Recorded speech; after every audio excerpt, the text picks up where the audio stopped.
Hi everyone, welcome to let's improve 11-12।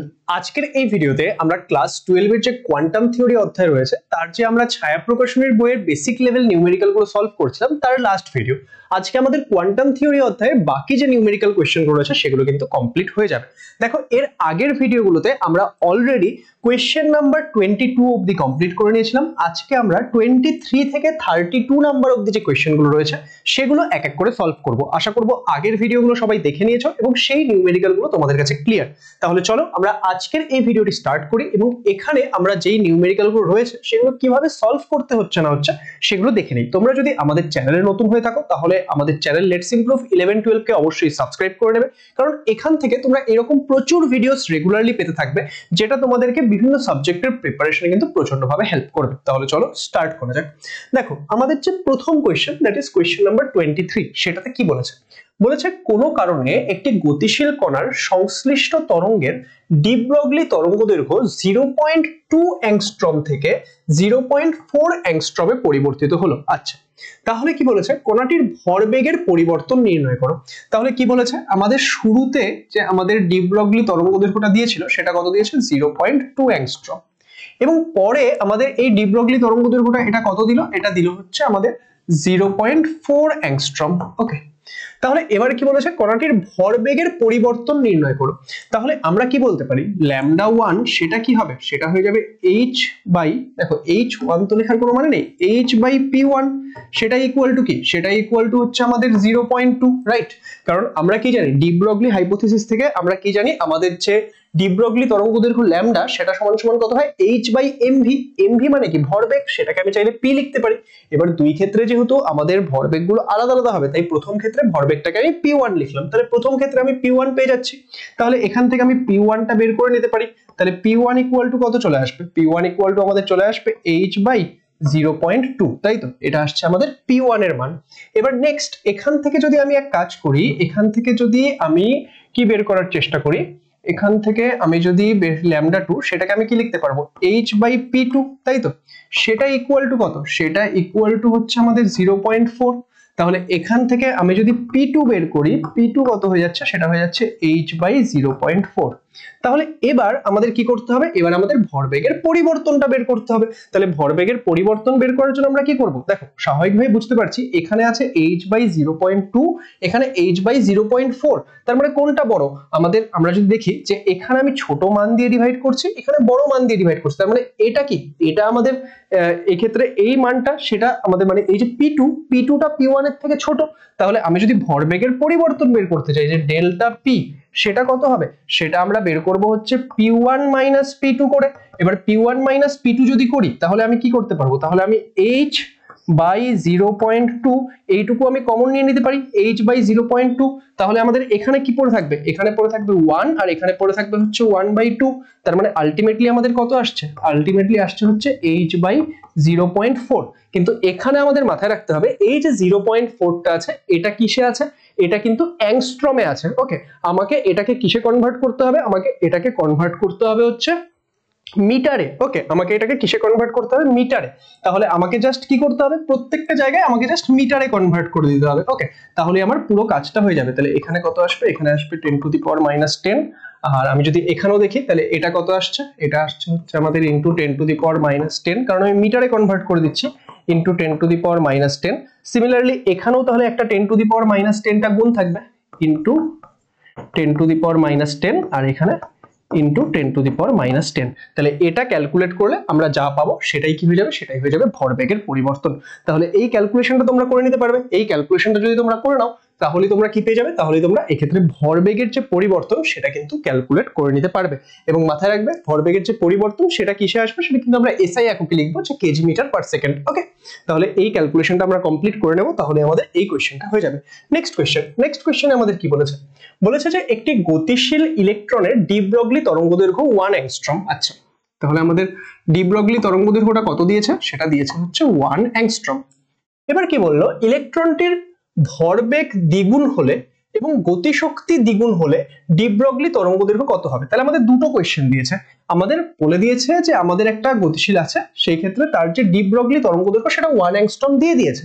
এবার বললো যদি আমি ভরবেগটাকে দ্বিগুণ করি তাহলে ডি ব্রগলি তরঙ্গ দৈর্ঘ্য কত হবে। আর আরেকটা কোয়েশ্চেনে কি বলেছে, যদি আমি গতিশক্তি দ্বিগুণ করি তাহলে ডি ব্রগলি তরঙ্গ দৈর্ঘ্য কত হবে। তাহলে দেখো আমাদের এক নাম্বারটা ফার্স্টে সলভ করছি। আমরা কি জানি ল্যামডা সমান সমান h/p। এবার প্রথম কোয়েশ্চেনে কি বলছে, ভরবেগটাকে দ্বিগুণ করে দিচ্ছ। তাহলে তুমি যদি ভরবেগ দ্বিগুণ করে দাও তাহলে শুরুতে আমাদের কি ছিল, শুরুতে যদি আমাদের ভরবেগ p সমান সমান x থেকে থাকে, এখন তাহলে দেখো শুরুতে ধরে নিচ্ছি আমরা ভরবেগ p সমান সমান x ছিল, তার মানে এই ল্যামডা সেটাকে আমি কি লিখতে পারি, সেটাকে আমি লিখতে পারি হচ্ছে h/x, সেটা সমান সমান 1 অ্যাংস্ট্রম আছে, সেটা সমান সমান 1 অ্যাংস্ট্রম, তাই তো। কিন্তু এখন তুমি কি করলে, ভরবেগটা দ্বিগুণ করেছো, তাহলে এখন যে আমাদের নতুন ল্যামডা সেটাকে আমি যদি ল্যামডা 1 বলি, সেটা ইকুয়াল টু কত আসবে, h বাই এখন যে নতুন ভরবেগ সেটাকে যদি p ড্যাশ বলি, p ড্যাশটা কত, তোমাকে বলেছে ভরবেগ তুমি দ্বিগুণ করেছো, তার মানে ভরবেগটা হয়ে গেছে 2x। তাহলে এখান থেকে আমরা কি পেয়ে যাবো, এখান থেকে আমরা পেয়ে যাবো 1/2 অ্যাংস্ট্রম। তার কারণ কি, h/x এর জায়গায় 1 অ্যাংস্ট্রম বসে যাবে আর এখানে হাফ থাকবে, তাহলে হাফ ইনটু 1 মানে কি হাফ, তাহলে হাফ অ্যাংস্ট্রম হয়ে যাচ্ছে আমাদের এই এক নাম্বার কোয়েশ্চেনটার কারেক্ট অ্যান্সার। নেক্সট আমাদের 2 নাম্বার কোয়েশ্চেন। 2 নাম্বার কোয়েশ্চেনটার জন্য আমি কি ফর্মুলা ইউজ করব, 2 নাম্বার কোয়েশ্চেনটার জন্য আমি ফর্মুলা ইউজ করব যেখানে আমাদের গতিশক্তি আছে। তাহলে মানে তোমরা যারা গতিশক্তির সঙ্গে ফর্মুলাটা জানো না, চলো তাদেরকে আমি একটু শিখিয়ে দিই যে আমাদের ল্যামডা সমান সমান কত, ল্যামডা সমান সমান হচ্ছে h/mv, তাই তো। এবার আমরা কি জানি, আমাদের যে গতিশক্তি সেটাকে ধরো আমি সিম্পলি e দিয়ে লিখছি, ওকে, e সমান সমান কত, হাফ mv স্কয়ার। তাহলে এটাকে চাইলে আমি এইভাবে লিখতে পারি যে আমাদের m square v square by 2m। এবার mv মানে কি, mv মানে হচ্ছে ভরবেগ, তাহলে m স্কয়ার v স্কয়ার কে আমি একসঙ্গে ভরবেগের স্কয়ার মানে p স্কয়ার লিখে দিতে পারি, তাহলে p স্কয়ার বাই 2m। তাহলে এখান থেকে আমরা কি পেয়ে যাচ্ছি, এখান থেকে আমরা যে p সমান সমান পেয়ে যাব √2me, তাই তো। p সমান সমান কত পেয়ে যাব, √2me। তাহলে এই যে ভরবেগ এটাকে আমি মডিফাই করে মানে এই ডি ব্রগলি ওয়েভলেন্থের ফর্মুলাটাকে আমি কি লিখতে পারি, তাহলে h/√2me। এবার খুব সিম্পল ভাবে বোঝো যে আমাদের তাহলে এই ক্ষেত্রে আমরা কি দেখতে পাচ্ছি, আমাদের ল্যামডা সেটা কি, সেটা আমাদের যে এই গতিশক্তির রুটের সাথে ব্যস্তানুপাতিক, তাই তো, গতিশক্তির রুটের সাথে ব্যস্তানুপাতিক। তাহলে এবার ধরে নাও আমাদের প্রথম ক্ষেত্রে ল্যামডা 1 ছিল এবং দ্বিতীয় ক্ষেত্রে আমাদের তরঙ্গ দৈর্ঘ্যটাকে আমি ল্যামডা 2 বলছি, সেটা ইকুয়াল টু কত হবে, √ প্রথম ক্ষেত্রে কি, প্রথম ক্ষেত্রে আমাদের যে গতিশক্তিটা থাকবে সেটা দেখো ল্যামডা 1 উপরে লিখেছি, যেহেতু ব্যস্তানুপাতিক সম্পর্ক তাহলে আমাদের e1 চলে আসবে নিচে এবং e2 চলে যাবে হচ্ছে উপরে। তাহলে এবার তুমি এদের মানগুলো বসাও, দেখো আমাদের কি বলেছে, e2 সেটা e1 এর দ্বিগুণ হবে, কারণ কোশ্চেনে কি বলেছিল, কোশ্চেনে বলেছিল যে আমাদের গতিশক্তিটাকে দ্বিগুণ করে দিচ্ছি, তার মানে e2 কি হবে, e2 হয়ে যাবে e1 এর দ্বিগুণ। তাহলে e2 কে যদি আমি e1 দিয়ে ভাগ করি সেটা তাহলে 2 আসবে, তার মানে এখানে রুটের ভিতরে 2 থাকছে।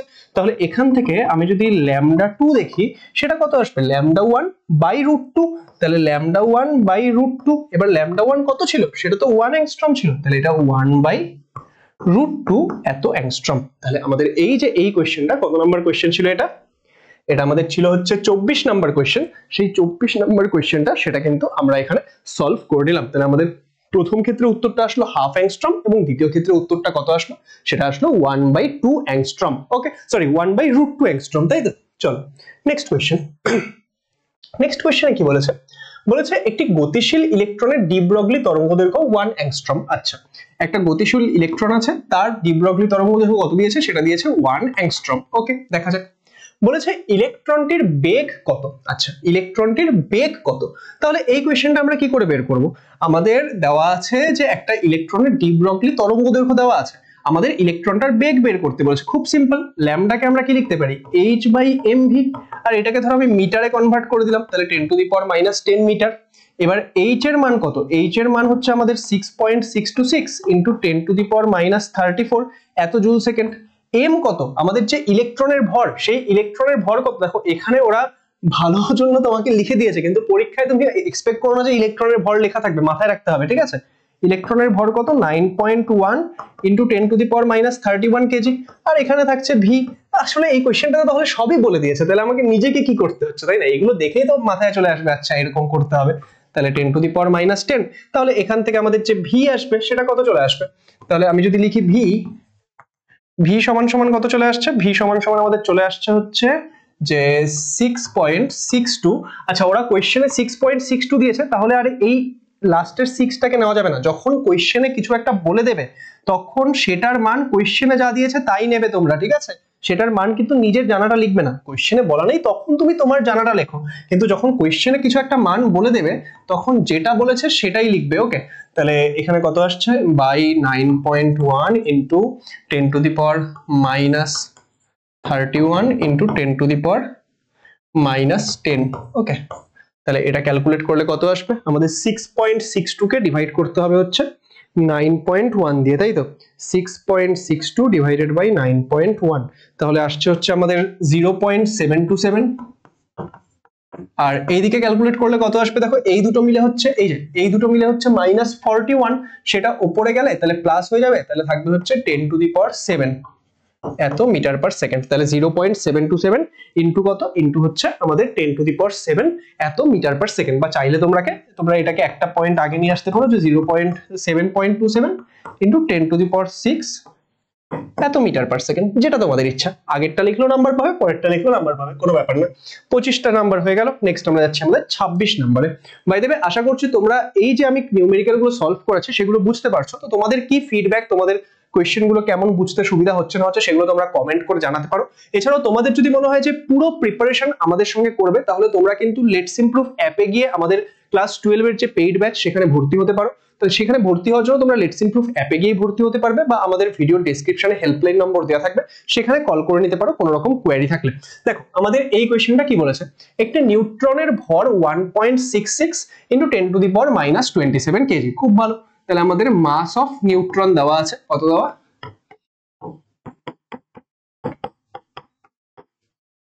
ওকে। বলেছে গতিশক্তি 0.04। আচ্ছা, এনার্জি কত দেওয়া আছে, বলেছে 0.04 এত ইলেকট্রন ভোল্ট। ওকে, খুব ভালো। নিউট্রনটির ডি ব্রগলি তরঙ্গ দৈর্ঘ্য নির্ণয় করো। তাহলে ডি ব্রগলি তরঙ্গ দৈর্ঘ্য বের করার জন্য আমরা কোন ফর্মুলাটা ইউজ করব, আমরা কি h/mv ইউজ করব, নাকি দেখো এক্ষুনি আমরা যে ফর্মুলাটা শিখলাম যে আমাদের ল্যামডা সমান সমান কত হয়, h/√2me, এই ফর্মুলাটা ইউজ করব। তার কারণ আমরা এখানে মাস জানি, এনার্জি জানি, আর h এর মান তো আমরা জানবই। তাহলে এখান থেকে আমি যদি ল্যামডা লিখি, ল্যামডা সমান সমান h এর মান কত, আমি ডিরেক্টলি বসিয়ে দিচ্ছি, ঠিক আছে? তাহলে h এর মান হচ্ছে 6.626 into 10 to the power minus 34, এখানে মান দেওয়া নাই তো না, তাহলে এটা বসিয়ে দিলাম, বাই √2 ইন্টু m, কত m দিয়েছে হচ্ছে এটা, তাহলে 1.66 into 10 to the power minus 27 into কত, ইন্টু হচ্ছে আমাদের এই ই বসাতে হবে। মাথায় রাখবে এই যে ই, এটা অনেকে কি ভুল করবে, শুধু 0.04 বসিয়ে দেবে, 0.04 কিন্তু বসাবে না, এগুলো সব আমরা কিসে বসাচ্ছি, এসআই তে। তাহলে এইখানে ইলেকট্রন ভোল্ট এককটাকে জুলে কনভার্ট করতে হবে। তাহলে আমাদের কি লিখতে হবে, লিখতে হবে 0.04 into 1.6 into 10 to the power minus 19।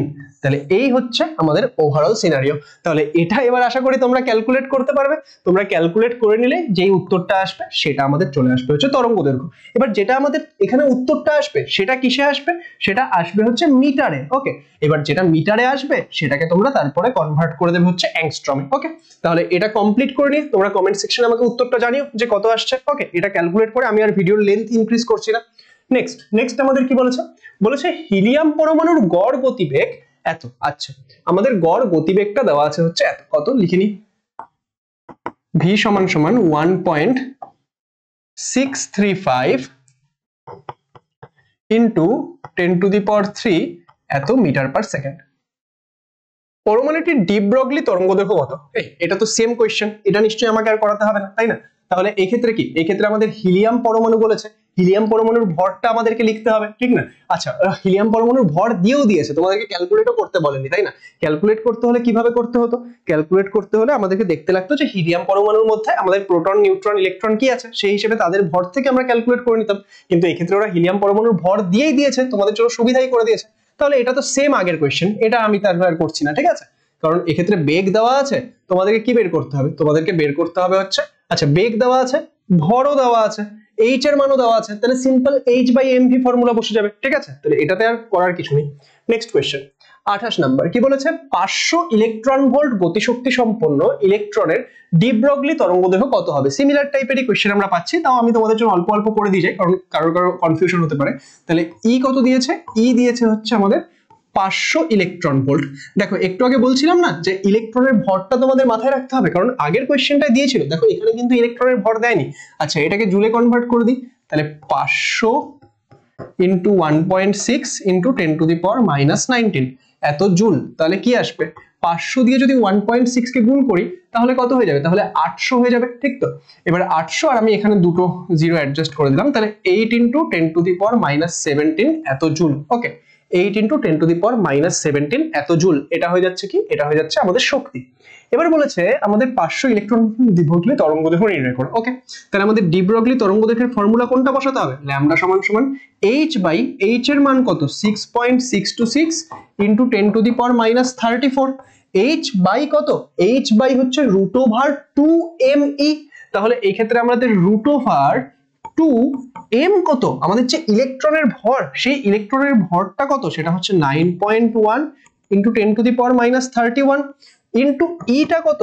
ইটা তো এক্ষুনি আমরা ক্যালকুলেট করলাম যে 8 ইনটু 10 টু দি পাওয়ার -17। ওকে, তাহলে এটা কি? এটা হচ্ছে আমাদের এবার ক্যালকুলেট করতে হবে। চলো না হয় ক্যালকুলেট করেই দিই একটু তোমাদের জন্য, কি আছে তাই না? তাহলে এটা যদি আমরা ক্যালকুলেট করতে চাই, আমাদের কত আছে? 2 ইনটু 9.1 ইনটু হচ্ছে 8, তার মানে 145। 145 এর যদি আমি এক কাজ করি, 145 এর যদি আমি রুট করি তাহলে কত আসবে? আসবে হচ্ছে 12। ওকে, 12.06 আসছে, তো আমি 12 নিচ্ছি সুবিধার জন্য। ওকে, তাহলে আমি এক কাজ করছি, এখানে কত বাজবে? এখানে তো আছে 6.626 ইনটু 10 টু দি পাওয়ার -34। এটাকে আমরা এখনো কিছু ধরিনি, কিচ্ছু করিনি। তাহলে এটাকে আমি এক কাজ করছি, এটাকে আমি এটা এটা আর এটা গুণ করেছি, তাদেরকে তারপরে রুট করে নিয়েছি। রুট করার ফলে কত আসছে? রুট করার ফলে আসছে হচ্ছে 12.06। ওকে, এবার দেখো নেক্সট ভালো করে বোঝো যে এখানে 10 এর পাওয়ার -31, এখানে 10 এর পাওয়ার -17, তার মানে দুটো মিলে 10 এর পাওয়ার -48। এবার যদি রুট করি তাহলে ইনটু 10 এর পাওয়ার অর্ধেক হয়ে যাবে, তাই না? 10 এর পাওয়ার -24। তাহলে এবার আমাদের কি করতে হবে? এবার আমাদেরকে ডিভাইড করতে হবে, যে কি করব আমরা? 6.626 তাকে আমরা ডিভাইড করছি 12.06 দিয়ে, তাহলে আসছে হচ্ছে আমাদের 0.549 ইনটু, দেখো এখানে আছে 10 এর পাওয়ার -34, এটা উপরে গেলে প্লাস হয়ে যাবে, তার মানে আলটিমেটলি বাঁচবে 10 এর পাওয়ার -10। তাহলে এত মিটার, এবার 10 এর পাওয়ার -10 ফরম্যাটে এসছে, আমাদের সুবিধা হয়ে গেল। তার মানে 0.549 এত অ্যাংস্ট্রম, 0.549 এত অ্যাংস্ট্রম। তাহলে এটা আমাদের বেরিয়ে যাচ্ছে এই 28 নম্বর প্রশ্নের উত্তর। নেক্সট কোয়েশ্চেন কি দিয়েছে? 29 বলেছে একটি ইলেকট্রনকে 60 ভোল্ট বিভব পার্থক্যের মধ্যে দিয়ে পাঠালে ওর সঙ্গে সংশ্লিষ্ট তরঙ্গদৈর্ঘ্য কত হবে? এটা তো একদম সোজা কোয়েশ্চেন। বিভব পার্থক্য কত বলেছে? 60 ভোল্ট। আমরা জানি এর জন্য আমাদের একটা ডিরেক্ট ফর্মুলা আছে। কি ডিরেক্ট ফর্মুলা আছে? ল্যামডা সমান সমান 12.27 বাই রুট ওভার ভি এত অ্যাংস্ট্রম, তাই তো? তাহলে এখানে আমরা কি করব? এখানে আমাদের 12.27 বাই রুট ওভার 60 এত অ্যাংস্ট্রম। আচ্ছা, রুট ওভার 60 কত হয়? চলো আমরা নিজেরা একটু না হয় বুদ্ধি লাগানোর চেষ্টা করি ক্যালকুলেটর ছাড়া। আমাদের 8 এর স্কয়ার হচ্ছে 64 আর হচ্ছে আমাদের 7 এর স্কয়ার 49, তার মানে আমাদের মোটামুটি 8 এর স্কয়ার যদি 64 হয় তাহলে 7.75 এর কাছাকাছি, তাই না? 7.75 এর কাছাকাছি, তাই তো? তাহলে আমাদের মোটামুটি 7.75 আসবে। এবার বুদ্ধি তো লাগালাম, দেখি এবার এক্স্যাক্টলি কতখানি হয়। চলো তো দেখা যাক, যে আমাদের 60 তার যদি রুট করি, হ্যাঁ গো 7.745 হয়, ঠিক আছে? তাহলে আমরা 7.745 পাচ্ছি, সেটা দিয়ে কাকে ডিভাইড করব? 12.27 কে 7.745 দিয়ে ডিভাইড করলে আমরা পেয়ে যাচ্ছি 1.58 এত অ্যাংস্ট্রম। তাহলে আমাদের কোয়েশ্চেন নাম্বার 29 সেটা সলভ হয়ে গেল। নেক্সট আমাদের কত রয়েছে? নেক্সট আমাদের রয়েছে কোয়েশ্চেন নাম্বার 30। ওকে, কোয়েশ্চেন নাম্বার 30 সেটা এবার আমাদের কাছে রয়েছে। সেই কোয়েশ্চেন নাম্বার 30টা আমরা সলভ করব। বলেছে একটি ফোটনের তরঙ্গদৈর্ঘ্য একটি গতিশীল ইলেকট্রনের ডি ব্রগলি তরঙ্গদৈর্ঘ্যের সমান। আচ্ছা, কি বলেছে? একটি ফোটনের তরঙ্গদৈর্ঘ্য একটি গতিশীল ইলেকট্রনের ডি ব্রগলি তরঙ্গদৈর্ঘ্যের সমান। আচ্ছা, আমাদের কাছে একটা গতিশীল ইলেকট্রন আছে, তার যে ডি ব্রগলি তরঙ্গদৈর্ঘ্য, সেই ডি ব্রগলি তরঙ্গদৈর্ঘ্যের সঙ্গে একটা ফোটনের তরঙ্গদৈর্ঘ্য সমান দিয়েছে। ওকে, যদি তারা সমশক্তি সম্পন্ন হয় তাহলে তাদের তরঙ্গ দৈর্ঘ্য কত হবে? যদি তাদের শক্তিটাও সমান হয় তাহলে তাদের তরঙ্গ দৈর্ঘ্যটা কত হবে? দেখো আমি ধরে নিচ্ছি যে এই ক্ষেত্রে এইটুকু তো বুঝতে পারছি দুই ক্ষেত্রেই তরঙ্গ দৈর্ঘ্যটা সেম, তাই না? আবার আরেকটা জিনিসও বলেছে দুইজনের শক্তিটাও সেম। তাহলে এবার আমি ধরছি দুজনেরই তরঙ্গ দৈর্ঘ্যটা হচ্ছে ল্যামডা এবং দুজনেরই শক্তিটা হচ্ছে ই। ওকে, তাহলে এবার আমি এক কাজ করছি, ফোটনের জন্য কি লিখতে পারবো? আমি ফোটনটার জন্য কি লিখতে পারবো? ফোটনটার জন্য আমি ই সমান সমান লিখতে পারবো হচ্ছে কত বলতো? আমি ফোটনটার জন্য ই সমান সমান লিখতে পারবো হচ্ছে hc বাই ল্যামডা, কারণ আমাদের ফোটনের শক্তি কত হবে? সেটা হবে ফোটনটার তরঙ্গ দৈর্ঘ্য যদি ল্যামডা হয় তাহলে তার শক্তি ই সমান সমান হয়ে যাবে hc বাই ল্যামডা। এটা ফোটনের জন্য লিখলাম।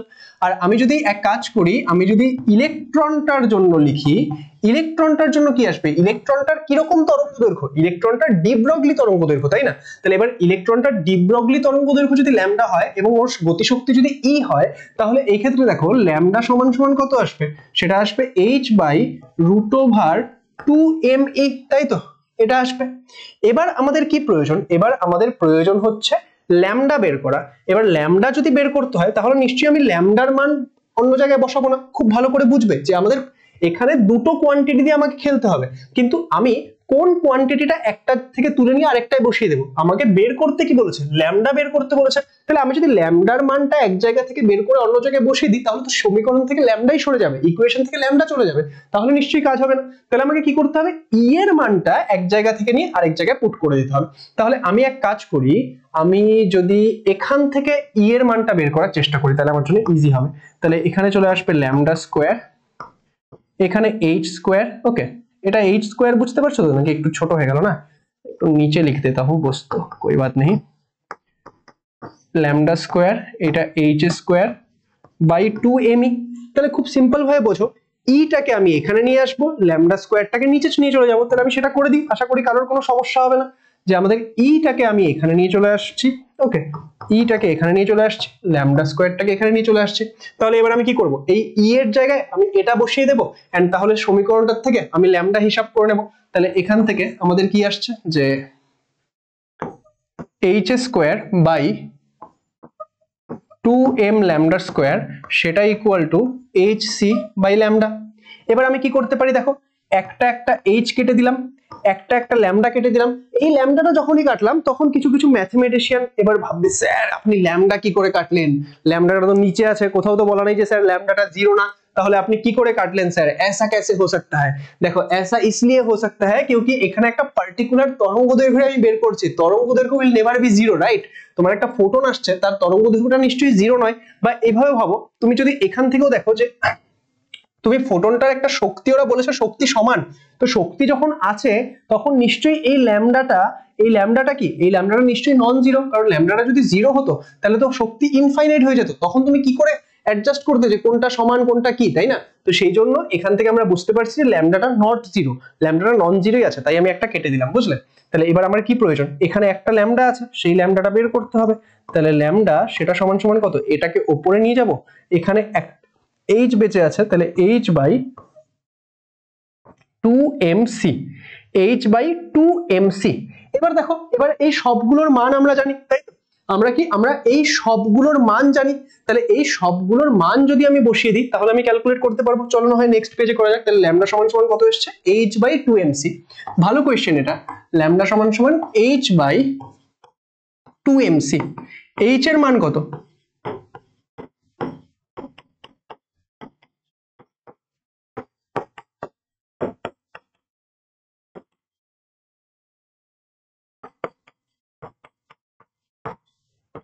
এটা আসবে, তাহলে এত মিটার আসবে। তাহলে এবার হিসাব করো বন্ধুরা, এটা হিসাব করলে কি আসবে? জলদি বাতাও জলদি। 6.626 divided by 2 divided by 9.1 divided by 3, তাহলে আসছে হচ্ছে 0.121। এখানে হিসাব করলে দেখো, এটা হিসাব করলে এখানে যদি হিসাব করি তাহলে 10 এর পাওয়ার -23 বেঁচে থাকবে, কারণ এটা +8, এটা -31, তার মানে -23 বাঁচবে, সেটা উপরে গেলে +23, তার মানে 10 এর পাওয়ার -11 বাজবে এত মিটার।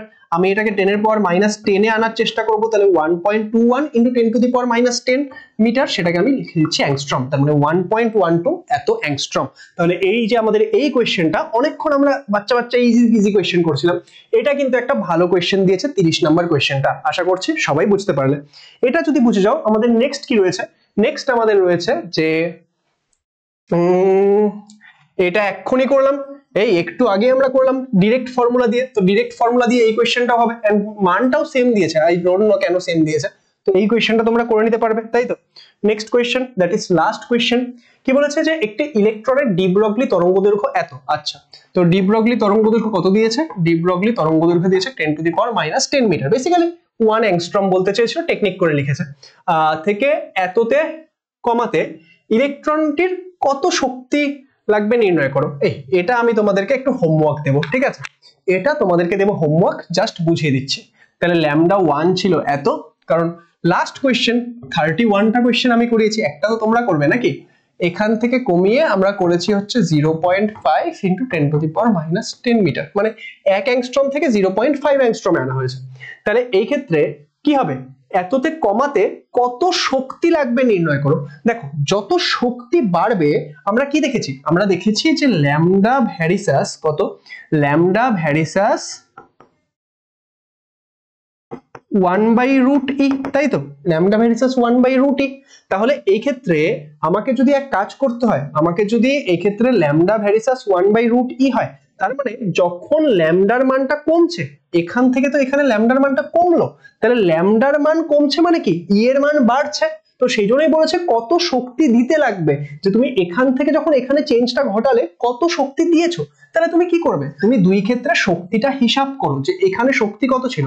আমি তোমাদেরকে বেসিক লিখে দিচ্ছি, ক্যালকুলেশন করা হয় তোমরা করে নিও। তাহলে এটা কত হয়ে যাবে, h/√2mE1, সেটা সমান 10⁻10। এই পুরো ইকুয়েশনটা সলভ করে নিয়ে তুমি E1 বের করতে পারবে, পারবে তো?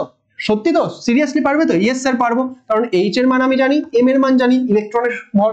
সিমিলারলি এটাকে আমি কি লিখতে পারি, এটাকে আমি লিখতে পারি h/√2mE2, সেটা কত আসবে, সেটা আসবে 0.5 × 10⁻10। তাহলে এবার এই সমীকরণটা সমাধান করে তুমি E2 বের করতে পারবে। ইয়েস স্যার পারবো। এবার যদি পারো, তাহলে এবার E1 আর E2 যদি তুমি মাইনাস করে দাও, E1 E2 যদি ডিফারেন্সটা নিয়ে নাও, তাহলে কি, তাহলে তুমি পেয়ে যাবে যে কতখানি শক্তি দিতে হচ্ছে। বলো, বুঝলে সবাই? তাহলে আই গেস এই কোয়েশ্চেনটা থেকে সবার কাছে পুরো বিষয়টা ক্লিয়ার। তাহলে আজকে আমরা কি করলাম, আজকে আমরা কোয়ান্টাম থিওরি অধ্যায়ের যে বিভিন্ন কোয়েশ্চেনগুলো ছিল সেগুলো কমপ্লিট করে নিলাম। তোমাদের জন্য এক দুটো হোমওয়ার্ক থাকলো, সেই হোমওয়ার্কগুলো অবশ্যই নিজেরা করবে, এবং এই সিরিজটা তোমাদের কেমন লাগছে না লাগছে সেটা কমেন্ট করে জানিও। এবং আমরা যদি রেগুলার তোমাদের জন্য এই সিরিজটা চালিয়ে যেতে পারি, শুধুমাত্র ম্যাথমেটিক্স এন্ড ফিজিক্স নয়, আমরা আরো বিভিন্ন সাবজেক্টগুলো সম্পর্কেও প্রিপারেশন করার চেষ্টা করছি। তো সেই ক্ষেত্রে তোমরা অবশ্যই চ্যানেলটিকে সাবস্ক্রাইব করো, বন্ধু বান্ধবীদের সঙ্গে শেয়ার করো, যাতে আমরা রেগুলারলি তোমাদের জন্য এই সিরিজটা চালিয়ে যেতে পারি। And thank you so much. পরবর্তী নেক্সট ভিডিওতে তোমাদের সঙ্গে দেখা হচ্ছে। Bye by.